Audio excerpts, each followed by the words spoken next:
Adjusting to change, and why is it so easy for others but so hard for me? I used to think change was so difficult, and honestly, it really is difficult. I think I've been in many situations where I didn't want change to happen, but change happened anyways. In my current circumstance, I would like to talk about my change specifically and how I've adjusted to get through all the change that's happened in my life. Now, I am a first year student at a college. I'm 2,000 miles away from my hometown. I don't know anybody here. I also went through a breakup of a 6-month relationship, and I'm really excited to talk about it. The three key topics that I want to focus on is knowing that change will happen, how you can help yourself, and your mindset.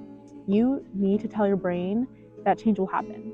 Our brains don't like change because we want to do things that we're used to. We want to do things that take less effort, that require no discipline. Having discipline takes time. Understanding that change will happen takes time. As humans, we want things to happen so fast. We do not give each other any time. We don't give each other any grace, and we want it to happen as soon as possible. And that is not realistic at all.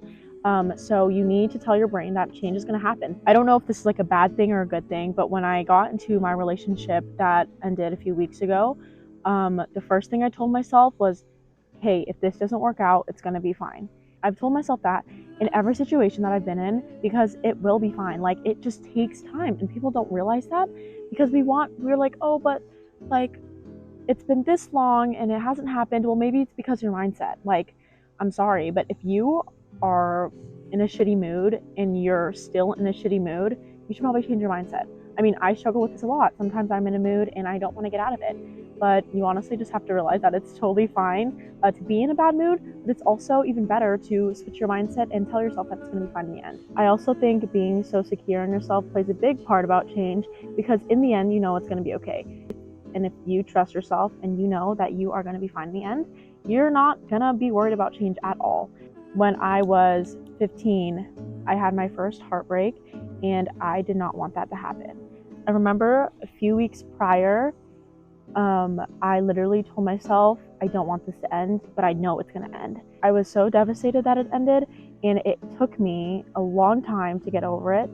And why did it take me so long? Because I didn't want it to happen. I wasn't content in change. No, not at all. So understanding that change is going to happen is so important. It does take time to have your brain to acknowledge that change happens. You have yourself in the end, and then that's all that matters, and it's going to be totally fine. People come and go, things come and go, and you literally just have yourself, and that's all that matters. So yes, knowing change will happen is very, very important when adjusting to change. When it comes to helping myself, one of the big things that I recommend to everyone is to journal. I've journaled since middle school. I don't journal every day.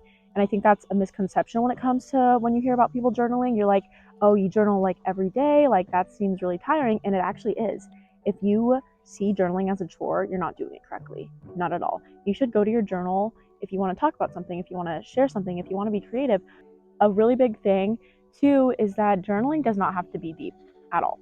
You can write, hey, I'm hungry. Like, you can literally write anything in your journal, and it honestly just makes me feel better. I have had a lot of friends tell me that they don't want to journal because their thoughts are so much faster than how they write. And you know what? I agree. Sometimes I have overflowing thoughts that I can't keep up with because I don't write that fast. What I do like to do is I like to go in my notes. I like to put bullet points into the things that I really want to talk about, and then the thoughts come rolling in there. And I do want to say that you can journal about your confusion, your anger, your sadness, your happiness. When it comes to journaling, a lot of people do it as an outlet for when they're sad or for when they're really emotional, and that's fine. But I also think that it's totally fine to journal when you're happy too. Journaling should make you happy. You shouldn't see it as something that you go to every single time you're mad, every single time you're sad. You should do it because it makes you happy. And I've finally understood that, hey, I can journal about everything. It doesn't have to be deep at all. I can just write like, hey, I'm so happy this happened today. Just showing your gratitude and your appreciativeness for the world, and it will make you so happy. Like the other day, I cried thinking about how good my friends were to me. And I journaled about it too. I wrote, hey, I love my friends so much, and I'm so happy that they're there for me. You don't have to write anything deep. I think that's also a very big misconception when it comes to journaling. You have to get your feelings out so it's not internalized. This can be talking to someone. This can be doing your hobbies. This can be journaling. expressing your emotions in an artistic way, in like a, I don't know, play music, like just do something so your feelings aren't bottled up inside. I'm someone that's always shown big emotions, and I've gotten shit for it. People have made fun of me. People have called me a crybaby. People I've dated have called me overdramatic. People I've dated have called me sensitive. But I don't take those words to heart at all, because it's actually very strong to show how you feel. Showing that you're vulnerable is very strong, and people get it confused all the time, and I don't understand why. Showing your emotions is a thing strong people do. And if you don't do it, I'm gonna say you're weak. You cannot let yourself sit in anger. You cannot let yourself sit in sadness, because you're never gonna get better. Learn how to calm your nervous system and regulate your nervous system. I struggle with it a lot, especially when I get angry. I've noticed that I get very angry around the people I love. That stems from a lot of childhood trauma. That stems from a lot of unresolved issues that I have within myself, and I'm not afraid to admit that.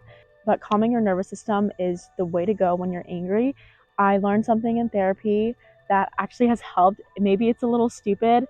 Actually, no, it's not stupid, but it's called roller coaster breathing. You just put your hand out like this, and you breathe in, and then you breathe out, and you just do that over and over and over, and then you do it again, and it helps.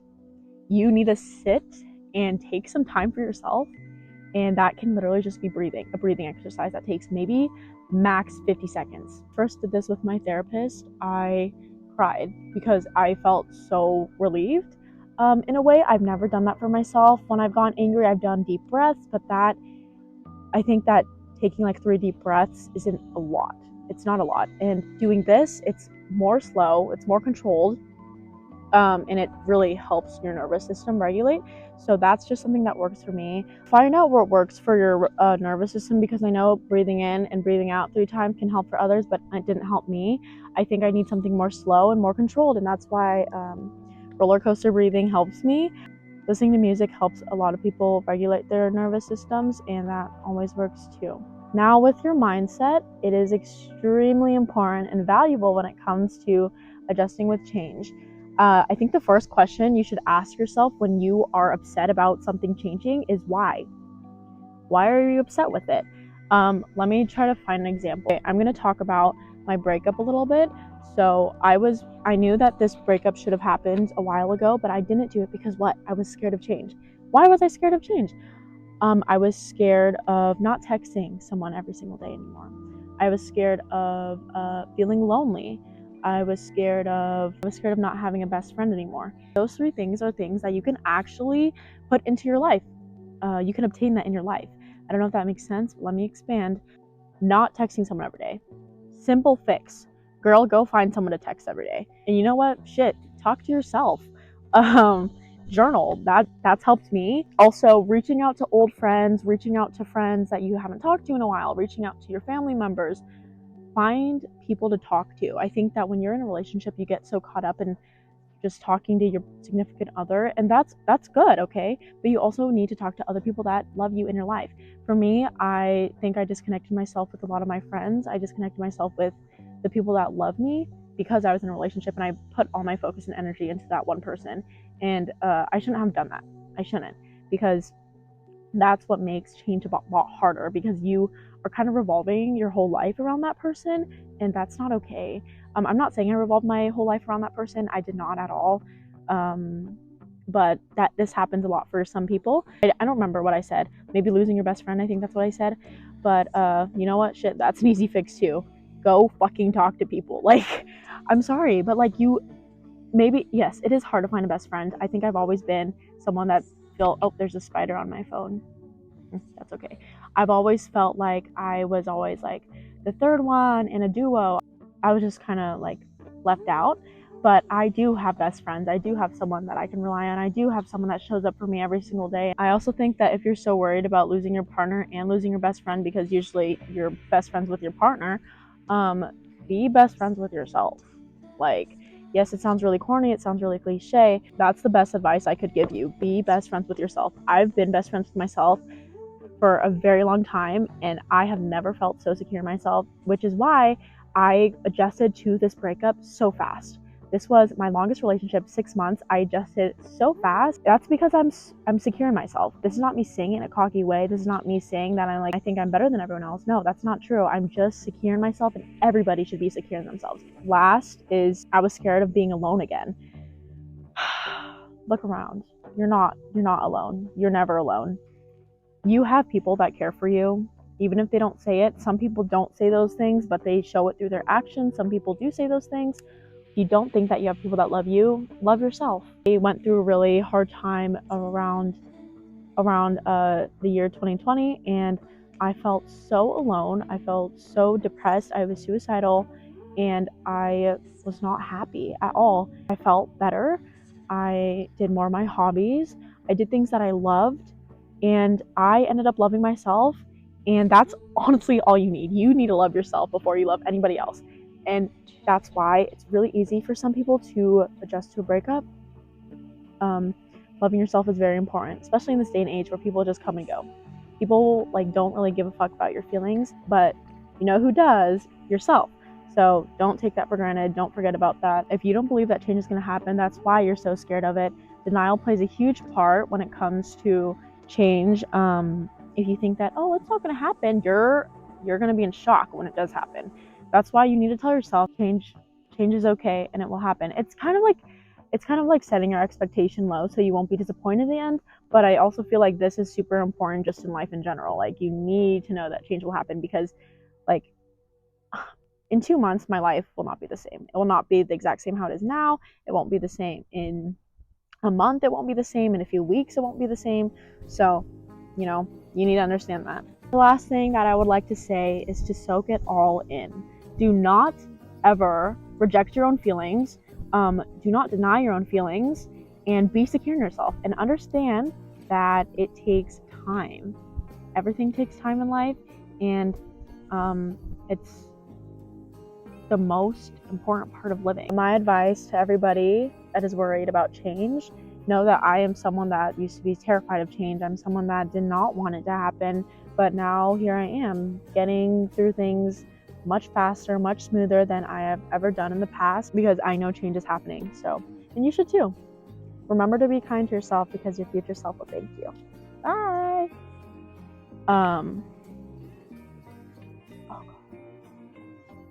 Oh, holy shit. This is insane.